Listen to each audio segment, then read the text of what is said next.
Hi, I'm Dan, I'm Lisa. and this is Siblings in Zion. Wow. Hi. Hi.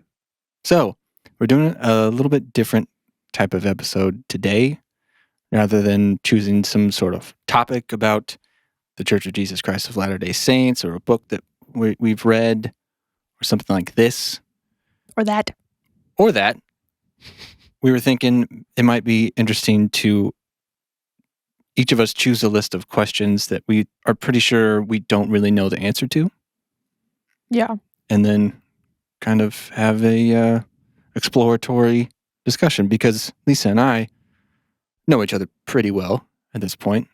Who are you? I'm sorry? Excuse me? How did I get here? Wait.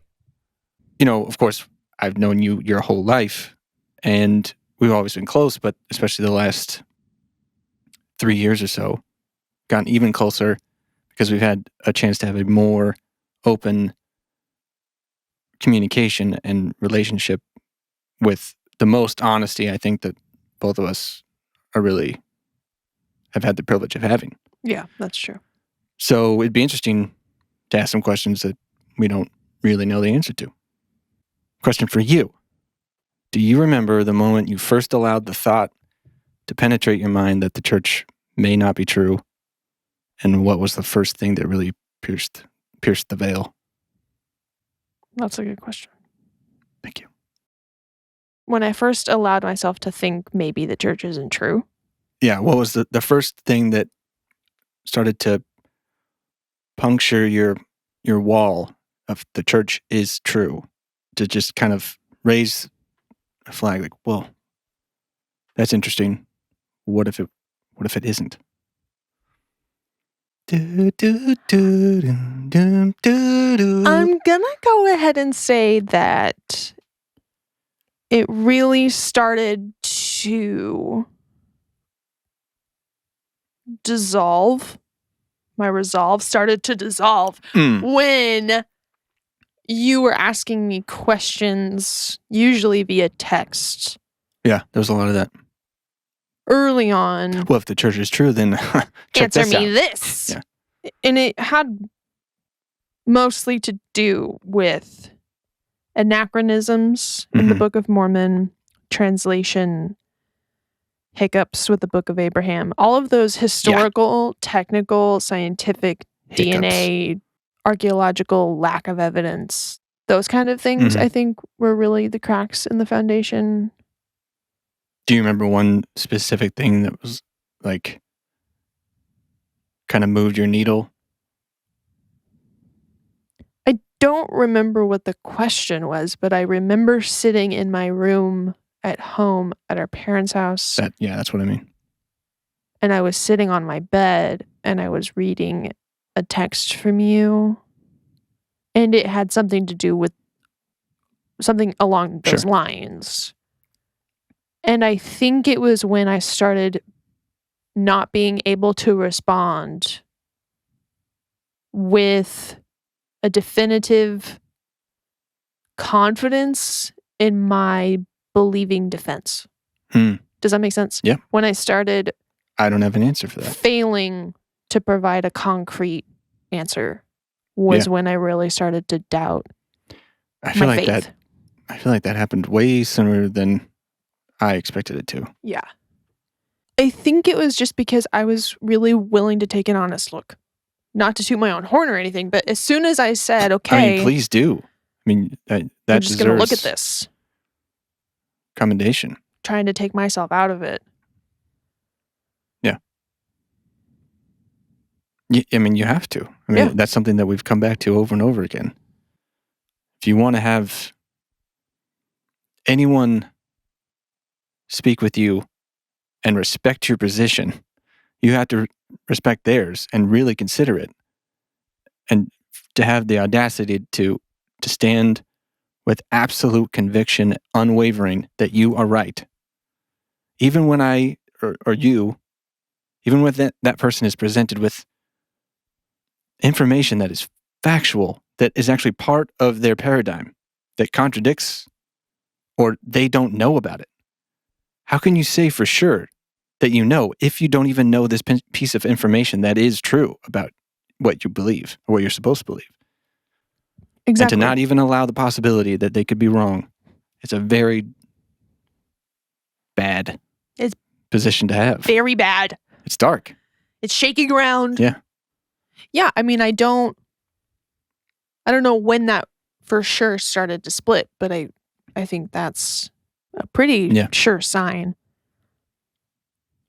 And I didn't want the fact that Mormonism felt like my identity to keep me from being honest. Right. In my conversations with you. And dealings with your fellow men. And dealings with my fellow men. There you go. My fellow brothers. My brother. Good one. Singular.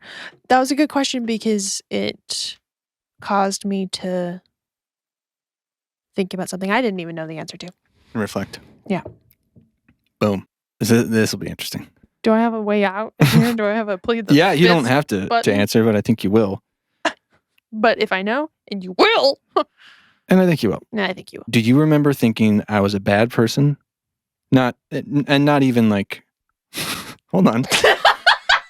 Not even like continuously like, oh, my brother, he's such a bad person.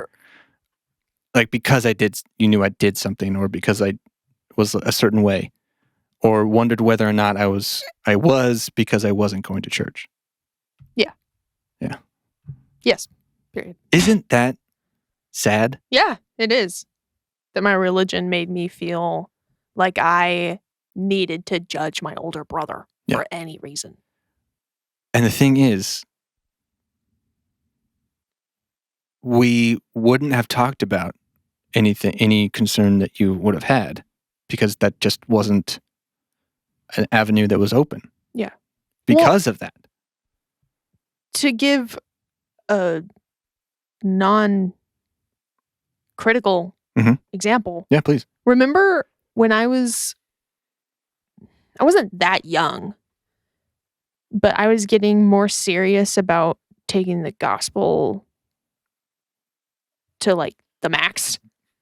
And I would get upset when you would use the computer on Sundays. And I complained to Mom, and I was like, why does Daniel use the computer on Sunday? Just like that. Wow. Do you remember that? And I don't know if she said something Not to really. you, and I think you probably had to get off for like the day, but it didn't change anything. That was something that came in and out, up and down, is whether we were watching TV on Sunday, what we were or were not allowed to do on Sunday. There were even periods where I couldn't ride my bike. And why? I remember one time. You can't do it in a dress. My neighbor friend had like a scooter. Not like one of these newfangled electric scooters that y'all kids have. Like a Razor? Days. No, like a skateboard with a.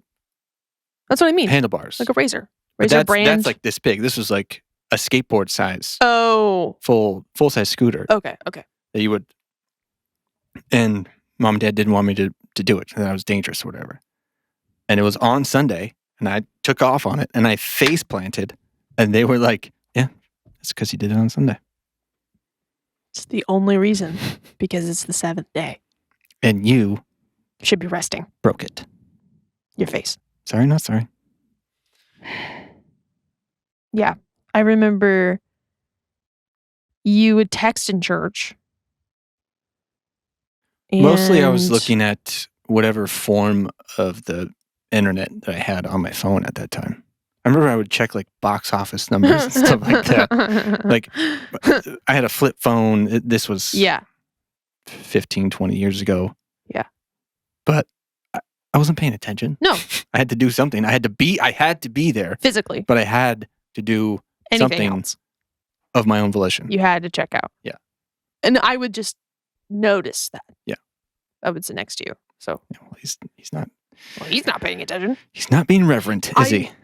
I just remember thinking that you plus the church never made sense to me.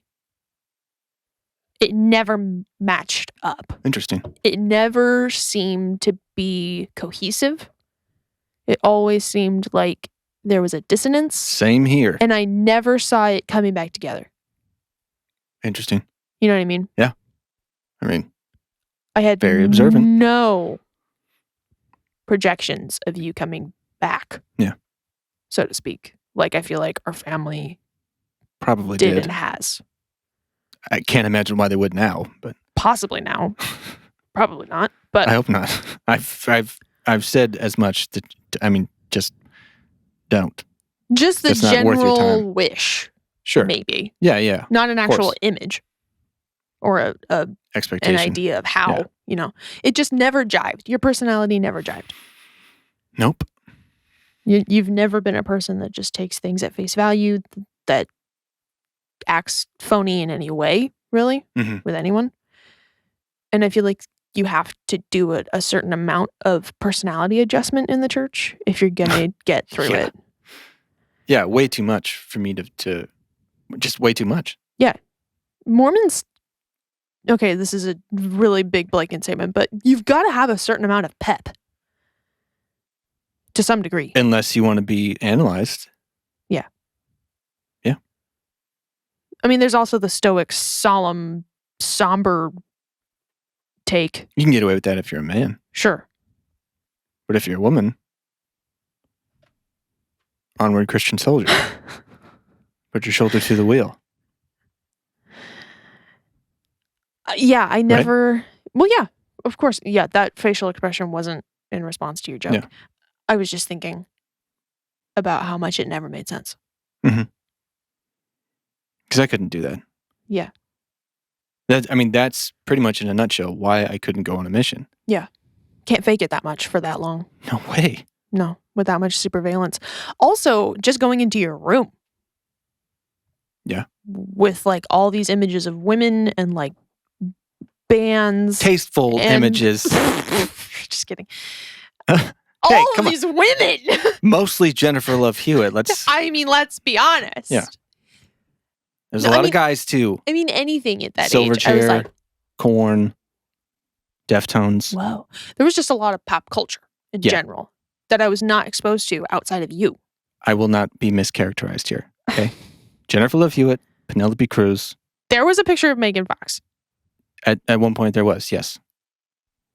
Oh yeah. Oh yeah. Mostly. Yeah, I love Hewitt. Yeah, but yeah. Very worldly in there. Very worldly in there. It was like movies. A tent of world. That's what it was. You had R-rated movies, and I would like look at your DVD shelf, and I would just like, I can't watch any of this. Borat, the cable guy. Yeah. What is all of this? Like, I would look at the covers, and I would read all the titles. The point is that everything you were doing, I was not allowed to do. That's right. I wasn't allowed to watch South Park. I wasn't allowed to watch The Simpsons. Yeah, I wasn't either, but I still did. Right. Just found a way to do it. But sometimes I was there when you would do it. Yeah. Yeah, you just clearly had hobbies and tastes and interests that were so far outside of anyone else I knew because I lived in a box. And you would not be put in the box. No. And you had lyrics from Glassjaw, I think. Yeah. You remember that? Yeah. Oh, yeah. Vividly. I spent a lot of time in there. I mean, you would let me like hang out if you were on tour or something. I watched the entire series of Friends in your room. Oh, when I was in high school. Yeah. So it was a place that I got to go to. I mean, it wasn't very big. You still get to go to. And I still get to go. Look at that. Yeah, I've always loved your room. Yeah. So now it's fun that we get to live together. It's been fun to show you all the best of those rated R movies and show you why they're worth watching, even though they have an F word or a titty or something. No. Heaven forbid. Heaven literally forbids it. So yeah, I did grow up being told that what you did was evil, but I never really felt that way. My Lord. You know what I mean? Yeah. It was this really weird dissonance of I love my brother more than anyone else. We're so close. We've never fought. No. And yet, his lifestyle, I'm told, is going to cause us to not be able to be together forever. Oh, man. I mean... You know what I mean? Yes. And that is fucked up. Yeah. And I mean, that Don't get to know who he is right now. Because that will keep you from entering the celestial kingdom. Yeah. And he's not going to be there. But nope. Hey, that's his free agency. I've talked about this on another episode. Yeah. But, during girls' camp and stuff, we would have those spiritual nights where we would, role play certain things. And when the second coming was played out, right, yeah. All I could think about was Daniel's gonna be on the other side. Oh my gosh. Yeah. It was always like a thorn in my spiritual body, so to speak, that like you were off the straight and narrow path. For good. Well, you sinner. You wayward son of perdition. It's all bullshit. Anyway. Does that answer your question? Yes, it does. See, I'm glad we did this. Me too. It's fun. That's fun. Your turn. Oh. Okay. You go. Who is your favorite comedian? Oh. Oh. I think the immediate response is these days Tom Segura. Really? Yeah. I wasn't sure if it was David Cross. I love David Cross, and I've loved him for a long time. That's been probably my longest running favorite comic. And that's a different type of comedy too, I think. David Cross. Yeah. Yeah. But I have I talk like I know. I don't know. You don't know. I have so much more interaction with Tom Segura because he has like 3 podcasts that I listen to and watch every week. Oh. Besides, I think he has 4 stand-up specials on Netflix, and those are great. That makes sense. His personality is something that I am really attracted to, and I get a lot of giggles out of all the time. Yeah. I feel like of the specials that I've seen, you mimic and make jokes and reference his jokes the most. I do. His stuff that you do that I didn't even know was him. Right. The Your Mom's House podcast world has really informed your sense of humor. Soaked into my lexicon. Yeah. Yeah. Well, cool. He is funny. Thank God for comedians. What subject do you have the most extensive knowledge about? Interesting. Oh. What subject? Well, in my life, I've kind of been a jack of all trades, master of none type of person. So I know some about a lot. I have a lot of trivial, you could call it, information in my head about movies and music and pop culture history. I know a lot about music, I think. Not like, I don't read music well. I don't know music theory so much. But I know a lot about music history and bands and who was in bands and who produced them and who mixed them and all that stuff. Mm.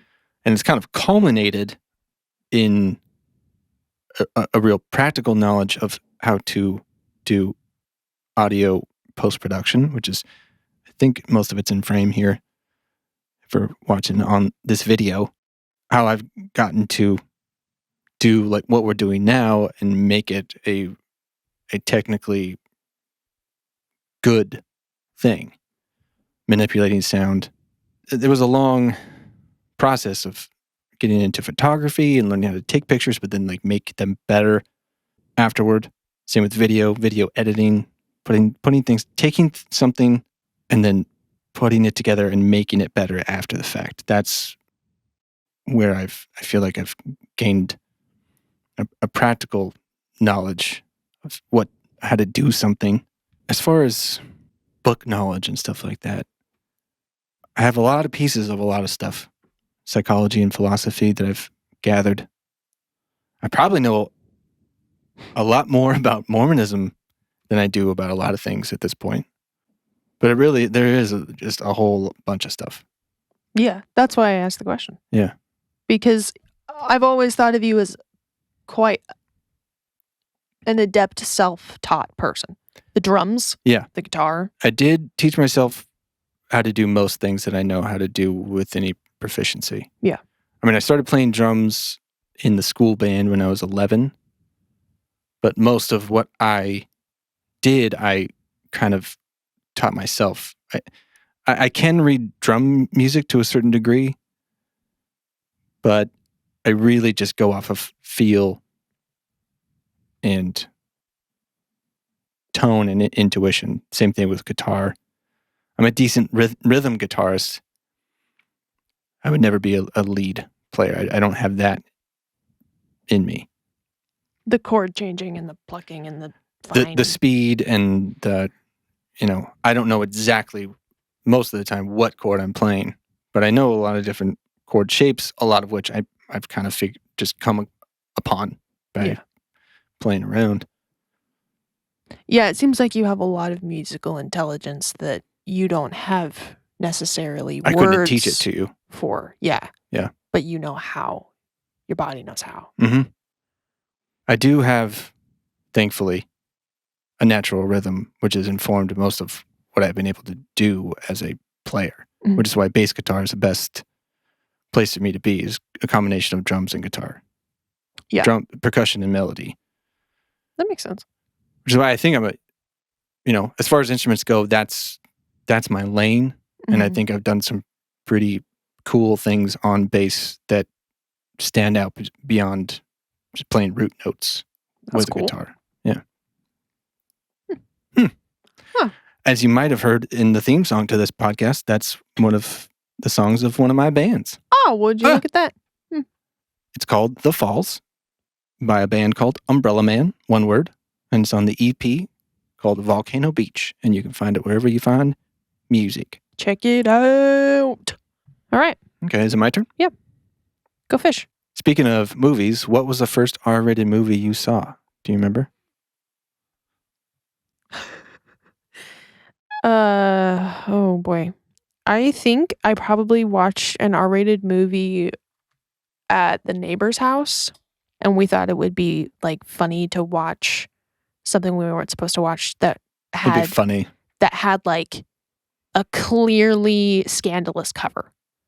And it was a movie with, I think it was Brandon Fraser. And the woman was wearing like this red leather outfit or something. Like she was supposed to be some kind of devil character. Bedazzled. I couldn't remember if it was Bamboozled or something. Yeah. And we were like, ooh, this looks intriguing. Elizabeth Hurley. Yeah. I don't remember anything about it except that she was clearly supposed to be attractive. And she was. So she succeeded. Yeah. Good for her. Yeah. But I don't remember anything about the plot. I just remember the fact that we were watching something we weren't supposed to be watching. But was that rated R though? Maybe it was only PG-13 and we weren't even really supposed to be watching that. We just thought it looked the most like, dramatically inappropriate. Yeah, it's PG-13. Well, try again. Well, That's really funny that you thought it was... That, yeah, that's how bad we thought we were being. I could see her cleavage. Oh my God, her bosom. Is she a devil woman? Is she a hooker? Brendan Fraser is a wholesome young man. He's in the movie. I think the first movie I watched knowingly, choosing to watch a rated R movie. As if it didn't matter. Yes, was the Sunset Trilogy. Yeah. I believe. Those were one of the first movies that you suggested to me, and I watched them. Yeah. Which is something when I was nearing I wish the end of college. I should have been able to share with you when you were a teenager. Yeah, sure. I mean, there's nothing, there's F-bombs. Yeah. That's it. Yeah. For those who don't know what the Before trilogy is. Why do I call it the Sunset Trilogy? I don't know. It's the Before trilogy. Before sunrise, before sunset, before midnight. Yeah. Ethan Hawke and Julie Delpy. Directed by Richard Linklater. Julia Delpy? Julie Delpy. Seriously? Yeah. I was convinced her name was Julia Delpy. No. Wow, I have gotten so many things wrong. That's why I'm here. I love those movies. I've seen them so many times. I'm so many times. I mean, I know why. Yeah. They're probably my favorite now movies. You know. So rewatchable. Yeah. Always something new. to think about, to notice, Pay attention to. Yeah. to connect with. Yeah, I connect to different things in different Mhm. movies as I age, Yep. and I get closer or farther away from their age in the films. Okay, my turn. Yeah, go for it. What is most unsatisfying about life for you / from your perspective? What is most unsatisfying about life? Yeah.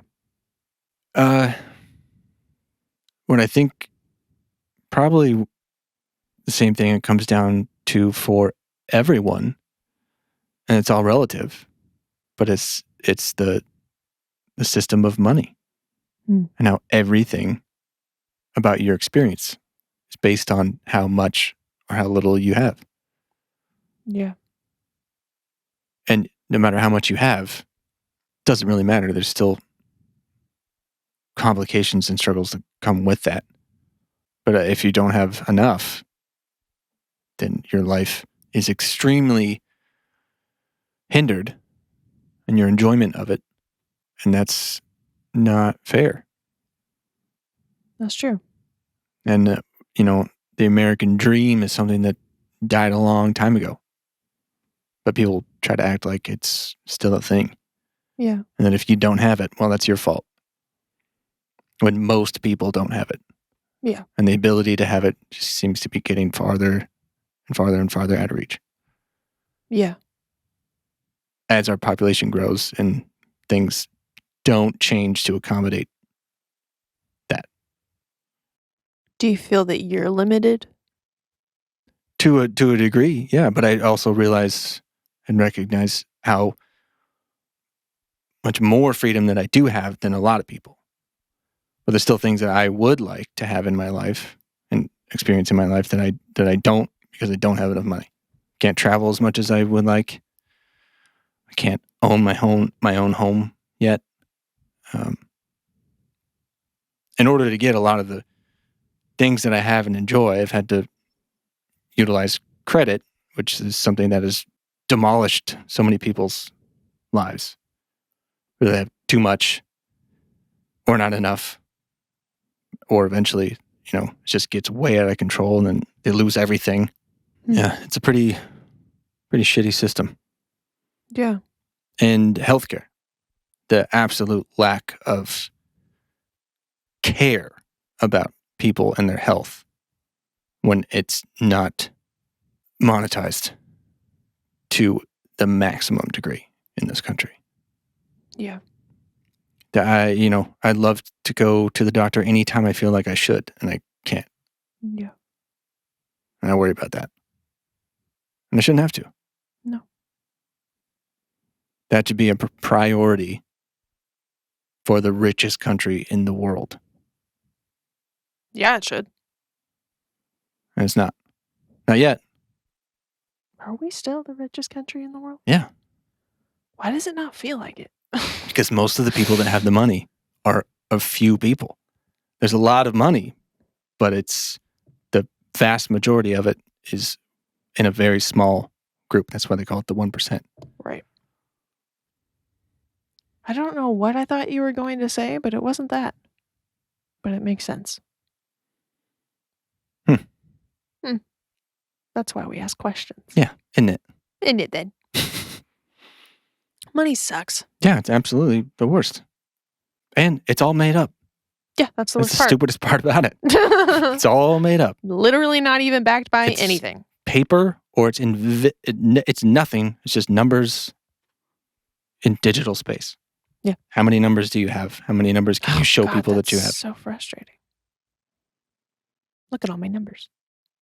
I don't have any numbers. I don't have any numbers. Where did all my numbers go? I got to get some more numbers. What do I got to do? And I make so many numbers, but I don't see those numbers. Right. Not to the full extent that A lot of those numbers disappear before you even get any. Exactly. Anyway. My turn? Yeah. Yeah. Well, this kind of is an interesting segue. Is it? And you don't have to answer this, actually. But I feel like I want to ask. Okay. Not for any particular reason. I'm just curious. Because how much we've talked about this sort of thing. Yeah. Life and death, anxiety about death. Have you ever actually contemplated suicide?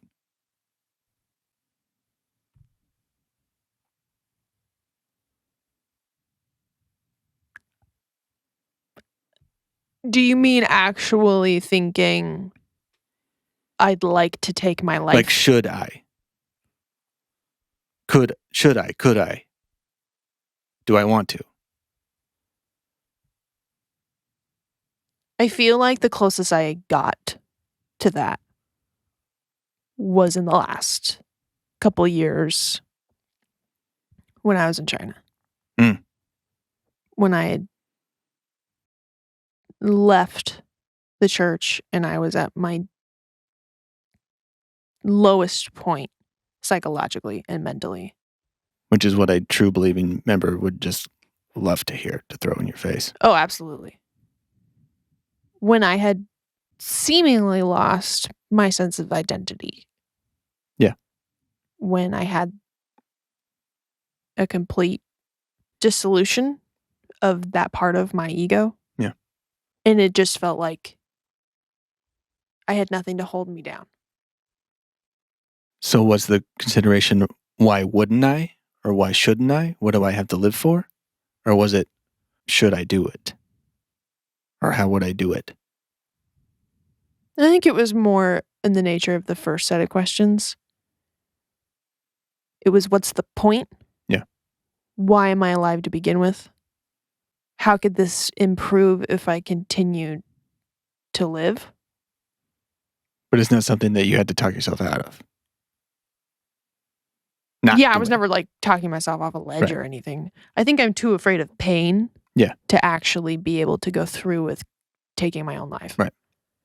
I'm too afraid of knives and needles as it is. I don't like taking pills in any form. Mm-hmm. Even if I am in pain, which is kind of contradictory.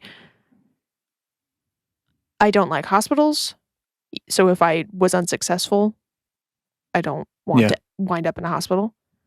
I would never use heights as a means. I can't imagine that. Yeah. When I was watching 6 Feet Under around that time, how I could die, all the ways that it's possible for a person to die would flood my mind every single day. Yeah. But that's different than I can't stand to be alive anymore. How can I end this? I think the thing that keeps me or would keep me from doing anything like that is how painful it would be for those I left behind. Yeah. Like even if I daydream about an accident happening and being aware of those last seconds, like Celine talks about in the movie, being so afraid of those moments when you're sure you're going to die. Yeah. And the terror of that experience, I know that all I'd be thinking about was you. Mm. And I couldn't actively choose to put anyone through that loss. Yeah. Of my own of my own volition. And obviously that means that, it just never got that bad. Because I'm not trying to knock people who have had to come to those conclusions, and I can see how they did. Yeah. And and this has become more and more something that really turns me off, is saying that somebody who does that is so selfish. Yeah. I think exactly the opposite. Yeah. Because I know even minorly when I'm irritated or upset with myself, I choose to remove myself from the company of other people because I see it as doing you a favor. Right. If I'm in a bad mood, I'm going to take some time to be by myself because sometimes I get so upset that I don't even want to be around me. Mm-hmm. So why would I want to inflict that on others. You know? So I can see how I could take that train of thought all the way to my existence as a burden. I need to remove myself from it completely. And the nature of my thoughts is so excruciating. Being alive is just torture, you know. I can see how the mind can take itself to that place. I think the demonization of suicide is a very religious thing. Oh, yeah. Specifically a very Christian thing. Yeah. And also a very American thing. Yeah. So I think it's not so much that in other parts of the world. Yeah, I don't know enough about it. But sometimes honor in that. Yeah, that's true, depending on your religion. What you believe will happen to you in the afterlife if you do that. Yeah. I think we've talked about it before, though, that the question of suicide, the philosophical nature of it is what Alan Watts says is the most important question to ask yourself. So I think it's definitely interesting to contemplate, but I think I've mostly just done it on a purely philosophical level. Yeah, me too. Yeah. Sometimes when I was younger even, I would imagine what it would be like to turn off all my emotional responses and turn off my brain's ability to talk myself out of things and just act on something destructive like that. I think I was really, I don't know if I'm making any sense, but I was really fascinated by the instinct that we have to stay alive. Does that make sense? Yes. And how it seemed like no matter what I did, I wouldn't be able to kill myself. Sometimes I would just imagine, what if I said to my brain, you know, move your hand, pick up the knife, and like stick it through your body. Yeah. And imagining the consequences of what would happen afterwards, how that would unfold. Yep. Who would find me? Who would I call? Yeah. What would happen? Where would we go? Would I die? And just kind of like playing with those what if scenarios. I remember being on a ferry boat with people I was close to. And one of them said,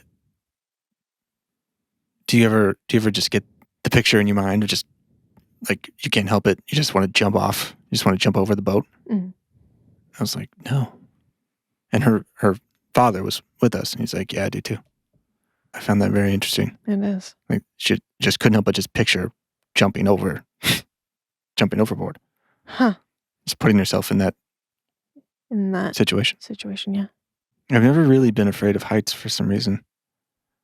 I'm aware of them and what it means, but it doesn't terrify me. Yeah. I mean, I like life enough that I'm not going to put myself in a situation where the risk is so high. Right.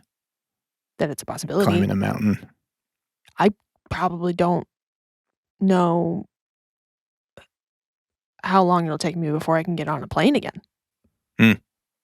But definitely not skydiving. That's not something I need to do to prove to myself or anyone else. I haven't quite felt that conviction yet, but I want that experience. I just don't know if I'm willing to take even whatever small calculated risk that is. Right. I just don't need the adrenaline I'm not like an rush. Adrenaline junkie or anything, but I would love to know what it feels like to fall through the air. Sure. But do I? That do I would want it that be bad? Cool, kind of. I can picture it. Yeah. Yeah. And that's enough. I can't even watch people free climb. Like rock climbing gives me such anxiety. That's what I meant by climbing a mountain. Right.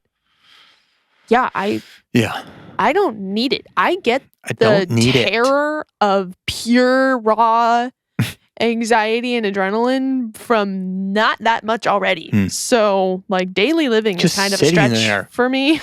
Yeah. I am okay. I am a pandemic person. I like to stay home and be safe. I did my traveling. Yeah. I'll probably do more, but, I really got it out of my system. And I feel like I had some really close calls. Illness-wise and, Yeah. just traveling in vehicles. I don't own a car because I'm terrified of cars. Mm. I don't like going that fast. Yeah. With the human error involved. I could do without that. In so much of it. I can't get in a car without thinking, Yep. This is a huge risk. Yeah, it really is. And I just have to pretend like it's not a big deal. Or I'll freak out the person driving. Yep. And you can't drive well if you're freaking out. It's true. Which is why I don't do it. It's true. Well, I didn't think that the answer would be yes. I was just wondering That's a soft yes. What? It's a soft yes. No, what I yes. mean is your answer is pretty much what I expected. Sure. I was just wondering if you would surprise me. Yeah. But I knew you'd be honest. Yeah, sure. So I have one more. Okay. If you could choose any vocation, including anything that requires a lot of training and money, meaning that's no object, what would you do? The first thing that comes to mind is to be an ethnographer. And that's someone who doesn't just study cultures like an anthropologist, but actually goes and lives in that culture and becomes part of it and takes field notes as part of the experience. It doesn't try to be a separate observer, but an observer within. Immersed. Yes. And I feel that that's almost what I was trying to do mentally when I went abroad. And I feel like I got really close to the kind of experience that I wanted to have, especially my first year in China. Being in a small place where they were so welcoming to my presence. But there's still the element of your being there affects the situation. And you being there can never happen without you being there. Does that make sense? Like, you always affect the environment, and it's never as candid as it would be without you. Yeah, that does make sense. Because you're an outsider for good or for bad. I mean, I was an outsider for good. And that cultural exchange was really meaningful for everyone involved. But yeah, if I could do anything, and that's what I think I would enjoy and be good at. Right. The actual reality of that would be really difficult. Yeah. Traveling that much. But if that's what you could do and there were no barriers to doing it. Yeah. I think interesting. I think my interest in cultural psychology was ignited my last year in school. I just didn't know what else to do with it. It just didn't seem like a real avenue or path available to me. And it felt like a really elite field. That was something only a small percentage of people do. But yeah, it seems like the ultimate way to open yourself up to the other experience. The experience of the other. Yeah. But that's why I appreciated cultural psychology to begin with. Because that was the first time that I was able to fully allow myself to do that and see them as equally important as someone in the Church of Jesus Christ of Latter-day Saints. Yeah. Who was in a different culture and didn't have my religion. But I gave their life and their circumstances the same interest and curiosity and value in my mind as my own. And it was the first time I'd ever done that. So your initial travel abroad was India. Yeah.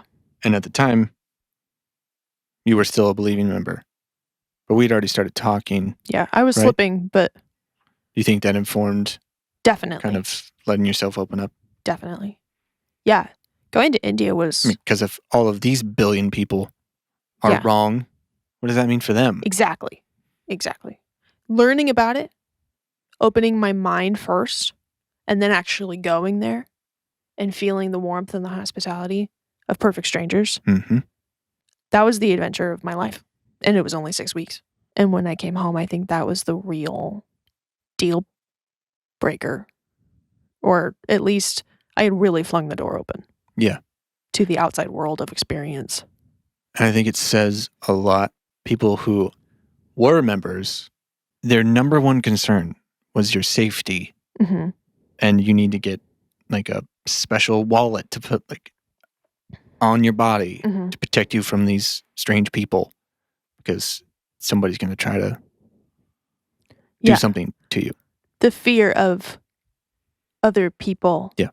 in religions can be intense because it's us against them. Even if you don't consciously think about it that way. Mm-hmm. Or them against us. Yeah. And I didn't want to have that lens. And I didn't need to. Yeah, when we went to Japan, and I think we talked about this probably on that episode, I think that was episode 3 of the first season. I don't know that I've ever felt safer. Mm-hmm. Yeah. My safety around other people was never on my mind. Yeah. I mean, I walked down the streets around our neighborhood within a few miles, and at some point, I'm critically conscious of somebody, at least once. Mm-hmm. Yeah, I don't know why Americans are so afraid of each other. I mean, the news isn't the news unless they're going to tell you about just how horrible something that happened was. Yeah, it's something that really fascinates me because I've had the same experience in every country I've been to. I have felt immeasurably more safe and more trusting of other people than I do in this country. Mm-hmm. We're all so afraid of each other. We're afraid of ourselves. We're afraid of our neighbors. We're afraid of strangers. Mm-hmm. There's just this general, and maybe I'm wrong, maybe it's just us, but there just seems to be this general undercurrent of distrust and disease. No, it's definitely there. It's the guns, man. But they don't help. It's not like we're violent people. It's just that being afraid makes other people afraid. And then it's just this constant cycle. And we're all afraid about this idea that we have that other people are dangerous, not because of our actual lived experience. Nothing bad has ever happened to me. No. You just know it has happened to somebody else. And it could happen to me. Oh, it definitely could. And you better be prepared. Exactly. It's this crazy delusion to me. Because someday you can have one of these in your face. In your face. And you're going to have to decide, is it going to be you or them? I'm Brother Dan. I'm Sister Lisa. And this has been Siblings in Zion. It's too perfect. That was just great. And if you're watching this on YouTube, Siblings in Zion is a podcast that I, Dan, and my sister Lisa do together from the perspective of ex-Mormons, former members of the Church of Jesus Christ of Latter-day Saints. And we talk about Mormonism, spirituality, atheism, life and death, philosophy, family, all those things. And if you'd like to check out more, all of the back catalog is here on YouTube. It's also available everywhere you can get a podcast. Apple Podcasts, Spotify, Stitcher, Google Podcasts, all those things. You can find those links in the description of this video or at siblingsinzion.com. Feel free to check it out. Thank you for watching this, and maybe we'll talk to you later. See you next time. Bye. Thank you. I come again. Auf Wiedersehen. Adieu. Adios.